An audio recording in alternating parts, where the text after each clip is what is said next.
This is a video tutorial of the Pro Series 5-stage 10-timer output nitrous controller. For example, I will give you some demonstration as far as the functions and features that it has. Right now on the screen you see stage 1, channel 1 and 2. If you want to scroll down to see the other changes, you can do so with the shaft encoder. There's no need for a laptop to make any changes. Everything is all done through this shaft encoder.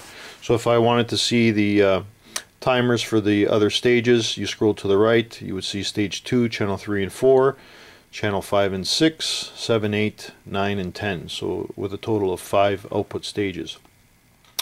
It has a mode function, which is going to be either hold, restart, or disable. I will give you a demonstration on how that works. So let's say, for example, we wanted to make a change. As you see it on the screen, you just press enter on the shaft encoder. It's going to ask you, you want to make a change. You scroll to the left for yes, hit enter. That cursor will now flash on this line. Anything can be changed if that cursor is on this line. So I want to select to change on that line. I press enter again and I scroll my shaft encoder to the right and I can select any digit of change. But right now I just want to demonstrate the changes of mode. So right now it's set at hold. If I wanted to make a change, you press enter and scroll through the right and you can hit restart or disable. So obviously if you lift the throttle and apply it back on again, it's going to hold the timer or that particular stage from where it left off when you lifted the throttle. If you wanted it to restart from the beginning of the timer, you would select restart.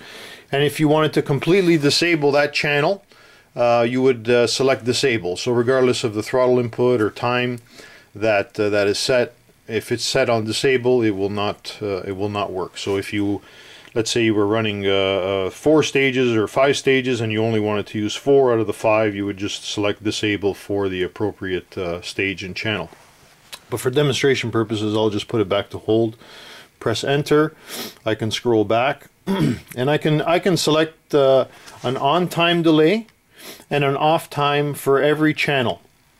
Every channel is independent of each other. Every stage is independent of each other. So you can apply stage 3 before stage 1, for example, stage 4 before stage 2 if you wanted to, all by selecting the timers. For example, this one here is set at 0, so it's going to turn on right off the trans brake, the release of the trans brake. The off time is set at 0, so that means there is no off time delay or anything. And if I wanted to make a change on the on time, let's say I wanted to turn on in 1 second, I would select the cursor to go on that digit, press enter, and I would scroll through the right, and that's 1 second, press enter again, and you can see now I've selected 1 second on the on-time delay for channel 1. So once it receives a full throttle input, that channel will be delayed 1 second. This channel is actually going to be delayed 0.7 seconds. So what this actually means is channel 2 will actually come on before channel 1 because it's set at 0.7 seconds. As I said, every channel is completely independent of each other. So you can swap, you can mix and match whatever you wish as far as tuning or different applications or different combinations. So right now we're just gonna go back to the left. If I wanted to change any parameter on channel 2 on this line, once the cursor is to the extreme left, I would press enter, scroll to the right. Now the cursor is on this column, or line I should say, and now I can change anything on this line if I press enter. If I don't wish to do so, scroll to the right again. It's going to ask you, do you want to save, yes or no? Yes, obviously, press enter, and now it's saving. And now if you wanted to look at the other stages, for example, you can just scroll through and you can see all the different channels and stages and their delay time. The switch panel will provide all of the functions as far as the nitrous arming, the line purges, the motor purges, 1, 2, 3, 4 in this case. The timer on the top right is a global timer. The timer for this particular channel is for channel 1, that's this timer, channel 2, this timer here. H means obviously we selected that channel to hold. So you can have a quick overview of the status of that channel. It also has the inputs so that you know that the controller is receiving the inputs, for example, your two-step and your wide open throttle. So for example, you have the display for two-step and wide open throttle. Obviously the counters are not counting down because I have my trans brake applied. Once I release the trans brake, the timer will commence its sequence. After 10 seconds, regardless if I have the throttle on, it will turn off as a safety feature. So if the carb linkage gets stuck or the TPS, or sorry, wide open throttle signal gets stuck, it will turn off automatically. And once it has turned off, you cannot reapply it again unless you turn off the nitrous arming switch and reapply it again, and then you can activate the timers all over again. You'll notice if I lift the throttle, those timers are on hold. The global timer is still activated. I apply it again and the timer start again. After 10 seconds, it will turn off. The other unique feature of this controller, or any of these Pro Series controller, this new model that we have, is it also has a ground input to activate a stage or a channel. So for example, an RPM window switch or a shifter switch, so that if you want a particular stage to turn on after it has shifted, once it receives the ground signal from your shifter switch, then it will apply that stage. And I will give you an example on how to do so. So now if I wanted to make that change to accept that that feature, obviously you have to have the input, the ground input wired to the coinciding pin here, and in order for that channel to work, once this grounding pin gets its signal, either, as I said, from an RPM signal or a micro switch on the shifter, you can select by changing yes. Now if I want to do that on both channels, I want to have an asterisk on this column here. So if I place the cursor on that column, hit enter, scroll to the right, and now you'll notice there's an asterisk there. If I want to do the same to channel 2, for example, press enter.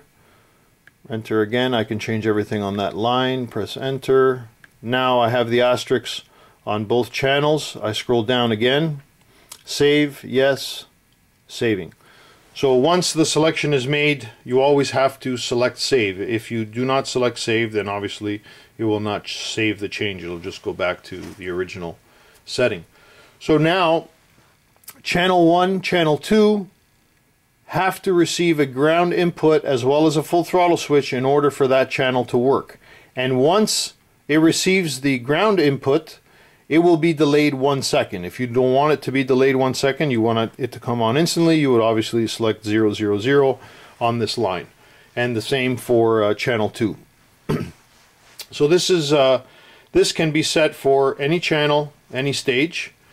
It also has an off time. So for example, if I wanted this particular channel or stage to turn off after a certain amount of seconds, up to 5 seconds, I can have it selected. Again, we're going to use the shaft encoder to make that change. Hit yes. Channel 1, enter. Off time. Let's say I want to delay it after I want to turn it off after 3 seconds. Turn the scroll the cursor to the left. Hit enter. Save. Yes. So now what we've selected is that once it's going to be delayed on in 1 second, after it gets applied, in 3 seconds it will then turn off. If you do not wish that channel or stage to turn off in 3 seconds, then simply select 00. Now remember, this is a split system, so you're going to have 2 channels. So if you select an off time on channel 1, that doesn't mean that it's going to be applied for the stage. It's only to be applied for this channel. As I said, every channel is independent of each other. So if you want it, stage 1, for example, to turn off after 3 seconds, you have to have the off time set for both channels. So I'm just going to set it back to the way it was originally. And I'm just going to demonstrate the ground input function as it goes through the racing sequence. I'm going to bring this back, bring the cursor, save yes. Alright, so now you're going to have obviously a 2-step input once the nitrous is armed, 2-step wide open throttle. You'll notice once it goes through the racing sequence, I'm going to demonstrate a ground input, and you'll notice a ground input displayed here once I depress on it. So I release the trans brake, it starts the timers. The timers don't start, it hasn't received the ground yet. Now it's received the ground, and now the timers start. And again, after 10 seconds, the nitrous turns off. And again, that is only selected for channel 1 and 2 of stage 1. If you wanted to do that for all the channels, then obviously you would have to put that asterisk back to all the channels. You cannot make any changes if the nitrous is armed, so you have to have the nitrous off in order to make any changes. So if I wanted to make that change and have that ground signal removed, I would bring the cursor to that column, select enter, scroll to the left, bring the cursor back to the extreme left, scroll down, hit enter, cancel it, scroll to the left, save, yes, and it's saving. And now you see that the asterisks are removed, and therefore it will ignore the ground input signal. The relay driver side for the 10-stage system is this one here. It has obviously up to the 10 outputs. It has the fuse status on every channel. So if the fuse would blow, that LED status would turn from yellow to red, so you know that there's a problem. It also has an output status as well, so that you know that the relay is working. And it also has a yellow light for the input status from the nitrous controller, so that we know that we're getting a signal to tell the relay to turn on from the nitrous controller. And then I'll just give you a demonstration. So if you motor purge stage 1, for example, you'll notice, obviously being a split system, that both channels turn on at the same time. Same for motor purge 2, 3, and 4. And